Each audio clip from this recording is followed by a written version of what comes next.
E eu tenho certeza que hoje nós temos aqui. Eu quero convidar você a abrir o livro de Mateus, capítulo 3, verso 11. Mateus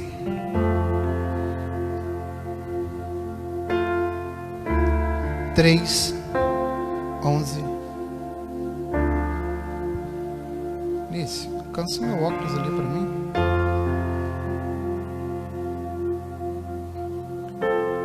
Evangelho de São Mateus, capítulo 3, versículo 11. Quem encontrou pode dizer amém.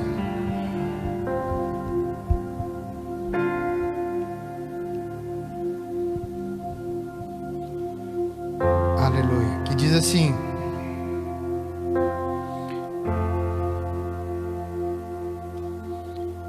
eu acho que eu quero ler. Vamos ler do 11. Eu, em verdade, vos batizo com água para o arrependimento, mas depois de mim vem alguém mais poderoso do que eu, tanto que não sou digno nem de levar as suas sandálias, e ele vos batizará com o Espírito Santo e com fogo. E ele traz a pá em suas mãos, e separará o trigo da palha, e recolherá no celeiro o seu trigo, e o queimará a palha no fogo que jamais se apaga. E então Jesus veio da Galileia ao Jordão para ser batizado por João. Mas João se recusava, justificando: sou eu quem precisa ser batizado por ti, e vens tu a mim? Jesus, entretanto, declarou: deixe assim por enquanto, pois assim convém que façamos para cumprir toda a justiça. E João concordou. E sendo Jesus batizado, saiu logo da água, e eis que se abriram os céus, e viu o Espírito de Deus descendo como pomba e vindo sobre ele. E em seguida uma voz dos céus disse: este é o meu filho amado, a quem muito me agrado. Amém? Aleluia. Você deve estar perguntando: pastor, mas hoje é culto de ceia e o senhor vai pregar sobre batismo? Eu quero não só falar do batismo das águas, mas eu quero falar do batismo do Espírito e do batismo do fogo. São 3 batismos aqui. João, ele fala que ele está batizando com água, mas virá alguém que vai batizar com Espírito e com fogo. Então são diferentes o batismo do Espírito com fogo. O batismo das águas é o batismo de arrependimento, que é o primeiro processo, é o primeiro ato que a gente tem que fazer para poder ser membro do reino. Porque Jesus, ele vem pregando que deve se arrependei-vos, porque é chegado o reino dos céus. E o reino dos céus só é habitado, ou só tem a passagem ou a entrada garantida se passar pelo processo de arrependimento. E a palavra arrepender-se vem da palavra do grego que é metanoia, que é mudança de mente.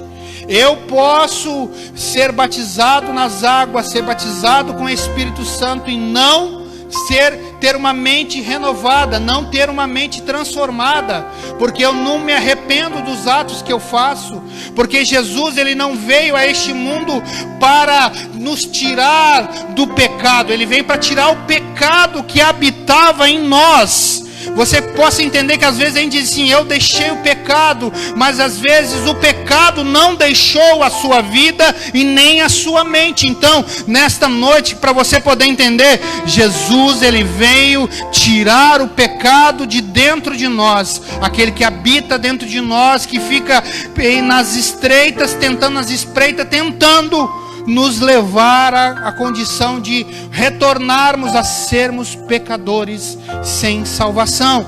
Então, arrependimento, era isso que João batizava, tanto que ele chegava com uma classe de espécies, raça de víboras: arrependei-vos porque é chegado né, o reino. João Batista batizava. E chegou o tempo que Jesus tinha que chegar ali e ser batizado.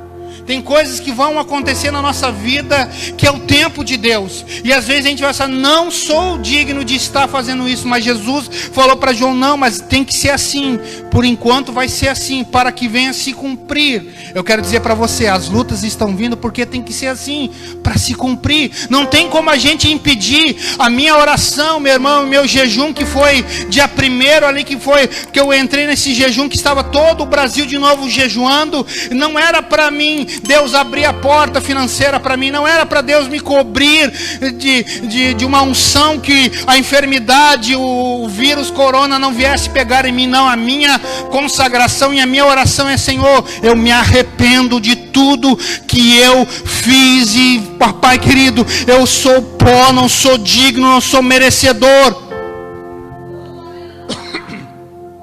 A gente não é merecedor de nada. Mas tem que ser assim por enquanto, para que possa se cumprir. Meu irmão, Deus, esses decretos que a sociedade, que os governos deram, não foram para te aprisionar dentro da sua casa, foram para fortalecer, quem deixar a chama arder novamente dentro de você, para você enxergar que Deus estava dando tempo agora para a sua vida. Porque o ser humano diz, eu não tenho tempo, eu não tenho tempo, eu não tenho tempo. Deus então preparou tudo isso para você ter um tempo de excelência, mas de uma forma aproveitando esse tempo na presença do Senhor.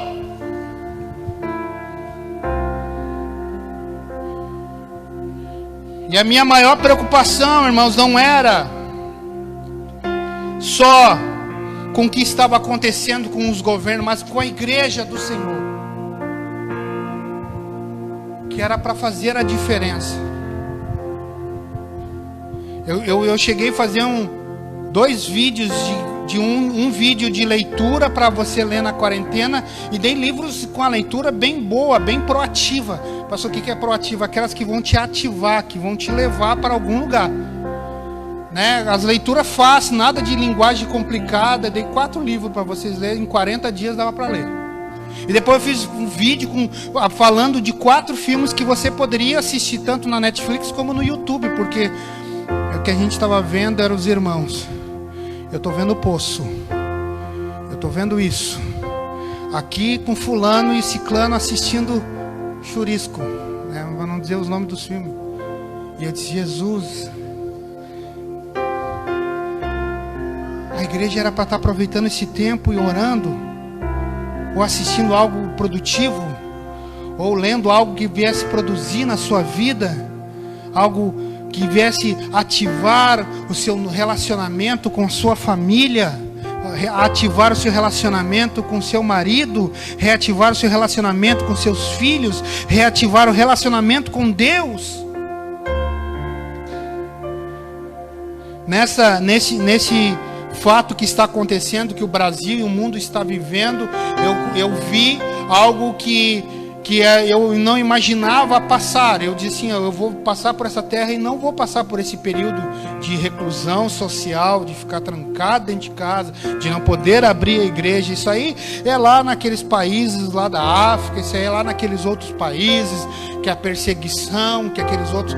Nunca imaginei, mas nós chegamos nesse período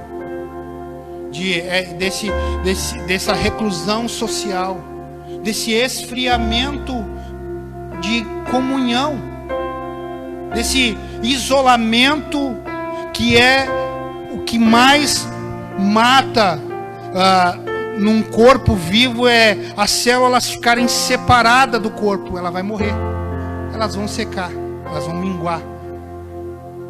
E nós, como um corpo pertencente a um corpo, nós somos algumas células. Somos células deste corpo que fazem este corpo se mover. Mas se elas ficarem isoladas, elas vão acabar enfraquecendo e minguando e morrendo. Então Deus, quem sabe, preparou esse tempo para fortalecer a célula familiar, a casa, retomar os cultos domésticos, nós mesmos, né? Nós mesmos como os líderes, devolver a autoridade sacerdotal para o homem dentro do lar novamente. ser o canal da bênção, não só aquele que supre as necessidades, mas aquele que está ali para guardar e proteger, livrar, e ter uma palavra, ter a sabedoria. Ah, pastor, mas a Bíblia diz que a mulher sabe edificar o lar, ela vai edificar o lar, mas o marido, ele é o guardião, ele é o protetor, ele é o amparo, ele é o porto seguro. Então, para alicerçar novamente, porque esta geração está dando controle demais, aleluia, para outras pessoas dominarem o seu espaço. Foi esse, eu tenho certeza que é o que Deus está querendo restaurar novamente dentro das nossas vidas. E vemos aqui João Batista falando,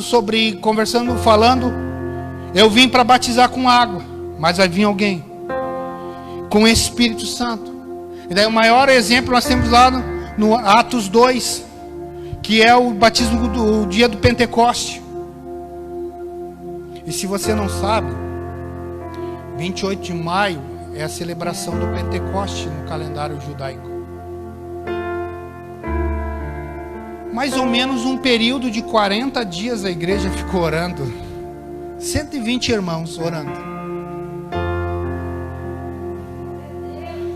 E aconteceu que veio como um vento impetuoso. Eu acredito, irmão. Se você não acredita, eu acredito que Deus está preparando um grande avivar nas vidas dos lares, dos pais, dos filhos, das mães, da sogra, do genro, do cunhado, da cunhada. Deus está preparando um grande avivamento, um grande despertar, porque se você orou, Deus vai fazer acontecer. E todos nós acreditamos e fomos ensinados que era isso que acontecia, era o batismo na água e o batismo com o Espírito Santo. Mas a gente nunca leu. A gente consegue ouvir algumas coisas das pessoas gravando sem saber que não está na Bíblia. A gente é capaz de citar versículos e dizer, está na Bíblia. Eu conheci algumas pessoas que diziam assim, a Bíblia diz, pastor, que nenhuma folha da árvore cai se não for da vontade de Deus. Aonde está escrito? Está na Bíblia. Não está. Eu já vi gente dizer que quando uma vez eu inventei de deixar o cavanhaque, dizia assim, está escrito na Bíblia que quem usa cavanhaque Deus vai vomitar. E a única frase, a única menção que Deus fala que vai vomitar é aquele que é morno, não de cavanhaque. As pessoas são capazes de colocar na Bíblia porque elas acreditam nisso. E nós acreditamos, o batismo nas águas e o batismo no Espírito Santo, mas tem um batismo com fogo. Pastor, aonde o senhor tira essa base bíblica? Jesus escreve no livro de Lucas, capítulo 12, se não me falha a memória, versículo 52, ou se agora está na Bíblia. Isso está na Bíblia, só ler Lucas. Lê Lucas todo, você vai achar. Que ele diz, eu vim trazer fogo. E como eu gostaria que vocês já estivessem queimando. Por que o senhor está falando sobre isso, pastor? Porque Deus, Ele colocou um fogo que arde dentro de nós. E este fogo não nos deixa ter medo. Este fogo não nos deixa ter pânico. Este fogo não nos deixa ficar se auto-martirizando, dizendo que somos pequenos, que não somos nada. Não fica preocupado. Não perde noites de sono, não perde, porque há um fogo que está ardendo dentro de você, e este fogo faz você acreditar que tudo vai cooperar para o bem daqueles que amam a Cristo.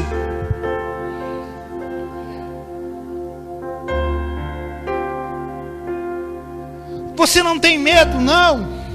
Você não está com pânico. O que nós vamos fazer agora? Não, eu confio no Senhor, porque Ele diz que todas as coisas vão cooperar, que neste mundo teremos aflições. Ele falou no livro de Mateus capítulo 24, é só você ler tudo lá, aleluia. Tem pessoas que dizem, eu sou cristão, pré-tribulacionista, pós-tribulacionista, ou dentro da tribulação. Eu quero dizer para você, é que as pessoas que acham que vão passar a tribulação, eles vão ser levados, a igreja vai ser levado antes das grandes coisas acontecerem. Eu quero dizer para você, está enganado. A Bíblia diz que as coisas vão acontecer, tudo com a igreja aqui.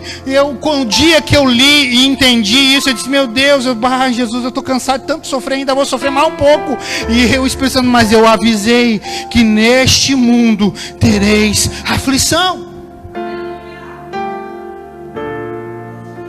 Sabe qual é o argumento que as pessoas dizem que são pré-tribulacionistas? A igreja vai subir antes da tribulação? Que a Bíblia tem aquele versículo que Paulo descreve lá, que Deus vai nos guardar do dia mau. Mas isso não, o dia mau é todos os dias. A gente acha. Leia Mateus 24. Porque a Bíblia diz que eles tentariam confundir até os escolhidos. Mas qual escolhido se a igreja subiu? E esses dias serão abreviados por causa dos escolhidos. Mas que escolhidos se a igreja já subiu? É porque a igreja não subiu, irmão. Ela vai passar. Mas Deus vai nos guardar. Assim como está guardando. Sabe, na estatística, o Rio Grande do Sul, a região sul do país, era para ser a região mais afetada, por causa que está entrando o inverno. Mas você sabe que aqui o Rio Grande do Sul, o Rio Grande do Sul tem 1.200.000. E só 40, pelo menos até alguns dias atrás, só 42 pessoas morreram. 1.200.000 e só 42 morreram. Você sabia que aqui em Cachoeirinha era 17 ou 18? Mas dessas 17, 12 já foram curadas?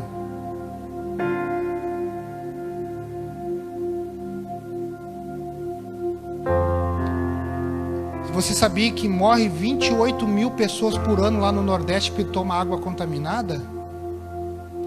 Você sabe que morre mais de 1 milhão de pessoas com suicídio?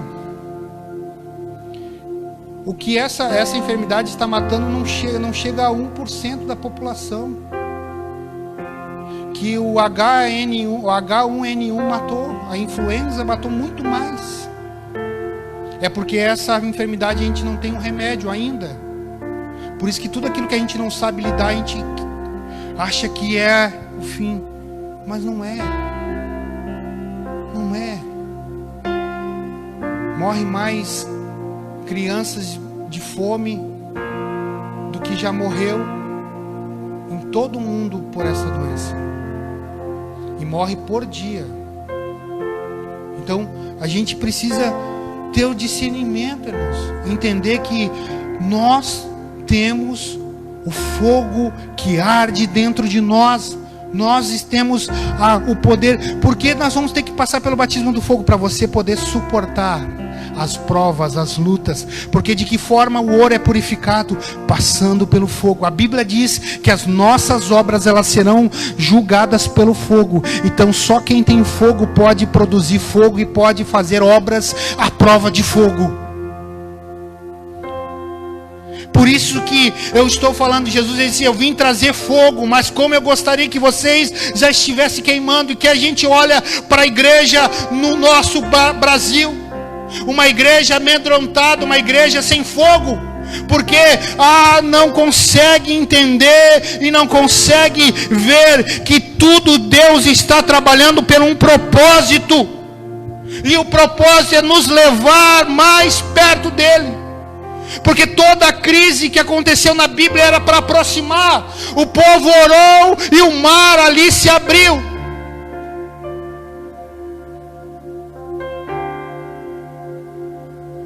O povo clamou para Moisés. Moisés, o que eu faço? Deus, toca ali. O povo unido derrubou as muralhas de Jericó.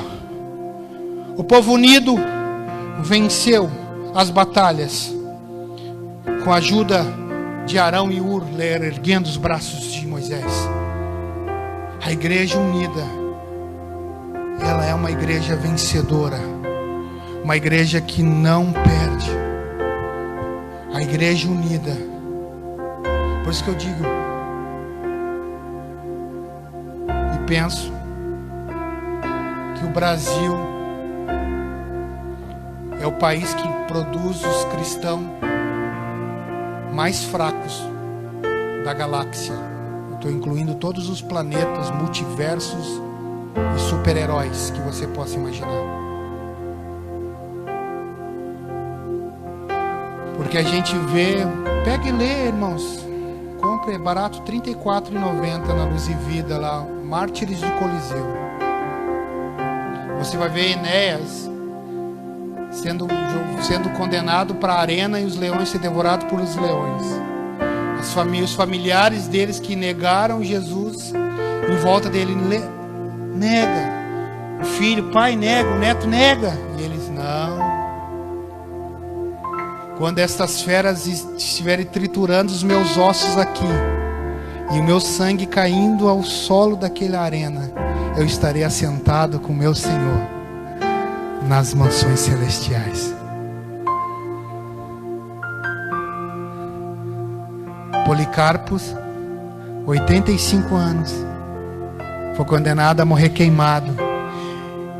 E o seu algoz disse: você tem a última oportunidade de negar a Jesus. Ele disse: olha, por 85 anos ele foi fiel a mim, não vai ser agora que eu vou negar ele. Pode me levar para a fogueira. Diz a história que ele foi rindo. Foi rindo, amarrado, com um sorriso no semblante queimado. E eu não preciso ir muito longe. Agora, o ano passado, a igreja perseguida na Nigéria, os muçulmanos estavam queimando as igrejas, estavam matando os cristãos. Mas me pergunta, pastor, as igrejas esvaziaram? Não. Ninguém conseguia entender. Você vai para a igreja? Vou, porque eu vou cultuar ao meu Senhor, porque Ele merece o meu louvor, porque Ele me tirou da escravidão do pecado. E a igreja cheia de crente ali cultuando a Deus sem medo. Se vir alguém explodir a igreja, não dá nada, nós vamos morrer, vamos tudo para a glória. E eu olho para o Brasil,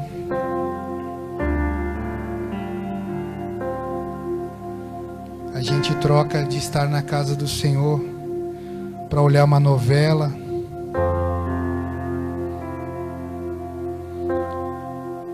Um pastor teve aqui em Cachoeirinha, que